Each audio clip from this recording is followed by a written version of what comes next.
Si Jesus duminuunda pa man hukilid taon na hadanaw. Madakol gayod ang mga utaw sa duminiya takan din, aman nanudlo dayon hauna.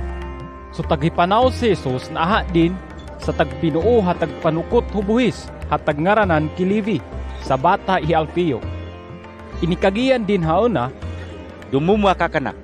aman huminitindog si Levi daw dumakan din.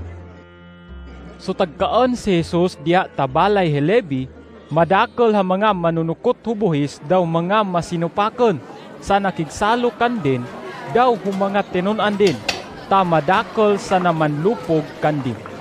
Sumaaha humanga manunudlo hu kasuguan hasakop humanga pariseyo, ha si Jesus nakigsalo humanga masinupakon, daw humanga manunukot hubuhis, ininsaan dan sumanga tinunan. Imba ayana pakigsalo hu mga limbungan, ha manunukot hubuhis daw hu mga masinupakon. Sumapaliman haon na Jesus uminikagi. Sa hari ag kadaluan, hari daan tagpabulong. Basa ag kadaluan, tagkinanglan humamumulong. Sa pagdini ko kuna para humanga matarong on. Basa tuyo ko iyan sa mga makasasala.